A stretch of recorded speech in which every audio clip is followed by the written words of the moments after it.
એક મહત્વના સમાચાર મળી રહ્યા છે તો વીએસ હોસ્પિટલ યુનિયન ચલાવતું હોય તેવો ઘાટ ઘડાયો છે। વીએસ બોર્ડ બેઠકમાં 40 સ્ટાફ નર્સની ટ્રાન્સફર મેયર ન કરી શક્યા।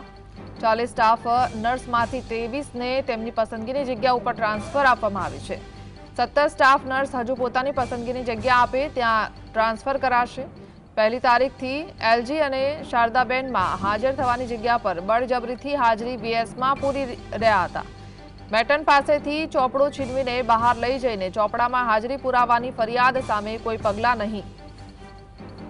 20 દિવસ હાજર નહીં થનાર એક પણ કર્મચારીનો પગાર નહીં કપાય।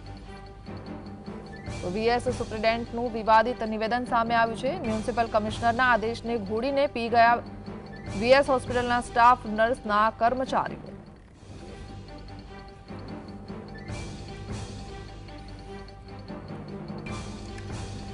અમદાવાદની વીએસ હોસ્પિટલ યુનિયન ચલાવતું હોય તેવો ઘાટ સર્જાયો છે।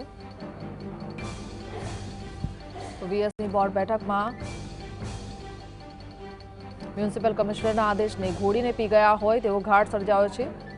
આદેશને ઘોડીને પી જવા વીએસની હોસ્પિટલનો સ્ટાફ અને નર્સના કર્મચારીઓનું વર્તન સામે આવ્યું છે। તો વીએસ સુપ્રિન્ટેન્ડન્ટનું વિવાદિત નિવેદન સામે આવ્યું છે। 20 દિવસ હાજર નહીં થનાર એક પણ કર્મચારીનો પગાર નહીં કપાય। મેટન પાસેથી ચોપડો છીનવીને બહાર લઈ જઈને ચોપડામાં હાજરી પુરાવાની ફરિયાદ સામે કોઈ પગલાં નથી લેવામાં આવ્યા। તો પહેલી તારીખથી એલજી અને શારદાબેનમાં હાજર થવાની જગ્યા પર બળજબરીથી હાજરી વીએસમાં પૂરી રહ્યા હતા।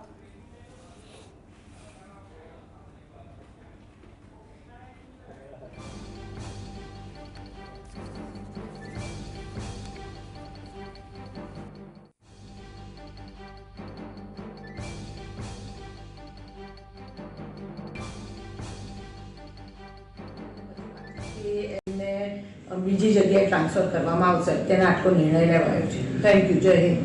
મેડમ, ખાસ તો જે વ્યક્તિ સરકારી ચોપડો કહેવાય, સરકારી મિલકત કહેવાય, તે લઈને બહાર જતા તેની સામે કોઈ પગલાં લેવામાં આવ્યા હાજરી પૂરવા માટે પ્રેગ્નન્સીની બહાર? એનું કોઈ હમણાં ચર્ચા થઈ નથી આ મીટિંગમાં। ખાસ તો જે 17 જણા 40 જેટલી ટ્રાન્સફરનું આપણે નક્કી કર્યું હતું અને એમાંથી 23 જણે એમની ઈચ્છા કરશે કે અમુક સ્થળોએ જવાની, ત્યાં એમનો ઓર્ડર આજકાલમાં નીકળી જશે અને બીજા 17 જણને પછી પાછળથી એમને બીજી જગ્યાએ ટ્રાન્સફર